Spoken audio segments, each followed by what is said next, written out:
Hi, I'm Elise and welcome to Witch Way. Here are some Witch Watch recommendations.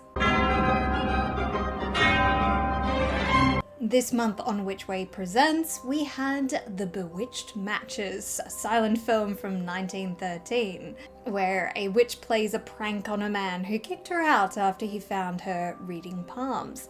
You can go and check it out yourself if you like. Next up is the 1985 film, The Occult Experience. This is a documentary from the 80s which looked into Wicca, Satanism, occult orders and pagan practices, shamanism, and Christianity. Different groups shared their rites and rituals, and occult practitioners who were big in the scene at the time were interviewed, such as Margot Adler, Anton LaVey, Alex Sanders, and Z Budapest. It was actually a pretty comprehensive documentary, so 4 stars for this one, and you can actually find it here on YouTube. Now, it's been a while since I've watched it, so I thought I would rewatch the horror drama The Craft, where 3 teenagers introduce the new girl who seems to have a natural talent to witchcraft, and they form a coven. They each cast a spell, and though they initially get what they want, it isn't long before it starts to backfire, and this new friendship starts falling apart when their newly found power starts to go to their heads. This is a fantastic film and one of my all-time favorite movies. It was a joy to watch again, so of course 5 stars for this cult classic. Next is The Horror, an American Haunting, where a family in the 1800s notices strange things start happening at their home. Scrapes and knocks turn into attacks from an unseen force, focusing on the father and daughter. But how far will this entity go? This film is based on the supposedly real Bell Witch haunting, and you can check out more on my Witch Lore review. But as for the film itself, I liked the early 2000s horror vibe, but some of the poltergeist scenes were a bit laughable. So 3 stars for this one. This next film is an animated family adventure film, Wolfwalkers. In 1650, a young English girl moves to Kilkenny with her father, who is hired by the Lord Protector to cull the wolves outside the city walls. Intent to join her father, the young girl sneaks out into the woods and indeed encounters a wolf, but one with an interesting ability. She is a wolfwalker, girl by day and wolf by night, and her mother is missing. The 2 girls form a friendship, but the fear and misunderstanding the city has of the forest may just lead to the end of the Wolfwalkers. This film is beautifully animated and rich with Irish folklore and symbolism, and it gets 5 stars. I highly recommend checking out this beautiful film.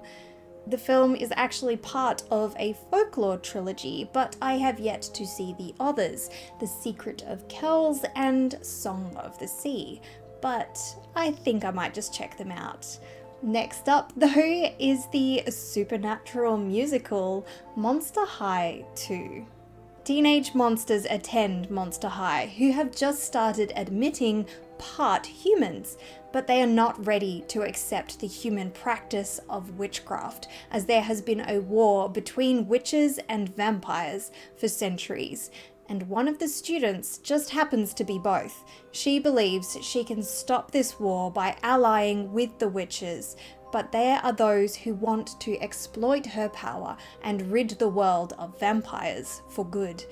I really liked the characters in this film, and again we have the power of accepting people's differences, but this film didn't quite stand up to the first film, which I did also rewatch. The first was 5 stars, but this one fell a bit short, so 4 stars. Maybe I had high hopes after the first.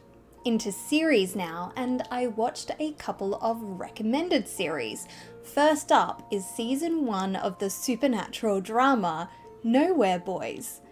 4 teenagers are caught up in a mystical storm while lost on a school orienteering trip in the bush. When they find their way back to town, they are expecting a warm welcome. However, they get the cold shoulder, as no one knows who they are. It's like they never existed. They band together to find out what happened, and with the help of the local pagan store owner, they discover they are in an alternate reality, and there are creatures after them who know they don't belong here. Will they get back home? I had never heard of this series before, which is surprising as it is an Australian show, but it was a lot of fun. Definitely something I would have watched when I was younger. 4 stars for this interesting series, and I can't wait to see what happens next. Now, I had a few recommendations for this next series and started season 1 of the supernatural comedy children's series, Every Which Way. A teenager discovers she is a witch, and that the popular school bully is also a witch. The two compete in magical hijinks. Which witch is the chosen one who will inherit their full power on the eclipse using an ancient book of spells? This is a Nickelodeon show, and the acting and plot lines are reflected as such. I know there may be some nostalgia around this show, but I did not watch shows like this growing up, so it just wasn't for me. I know some characters are meant to be annoying, but I just couldn't stand them. Sorry, only 3 stars for this one. It might have been more if I had seen it as a kid, and I'm sure some of you out there love it. Though I also found out that Wits Academy is a spin-off series from this show, but was cancelled after 1 season. Every Which Way, it turns out, is actually an English version of the Spanish series Grai from 2011, so you might want to check that one out as well. I also have a book recommendation this month as I'm making my way through the witchy books of the Discworld series by Terry Pratchett, starting with Equal Rites. In this book, a wizard passes on his magic, as tradition dictates, to the 8th son of an 8th son before he dies. Only problem is, it's a daughter. There has never been a female wizard, so the girl grows up to be tutored by the local witch instead. It soon becomes apparent that this isn't the magic for her, and she and the witch travel to the wizard university. But are they ready to buck tradition and accept a female student? Terry Pratchett's writing style is hilarious, and he has created such a rich world. A disc that sits on the back of 4 elephants, who in turn stand on the back of a giant turtle travelling through the universe. You can start anywhere in the series too, so why not start with this one? Let me know what you thought of these in the comments below, as well as what you have been watching, reading, or listening to lately, as well as any other witchy recommendations that you would like to see in future witch lore reviews. Please remember to like this video if you did indeed like it, and subscribe to my channel to stay notified of these reviews. And as always, thank you very much for watching here on Witch Way.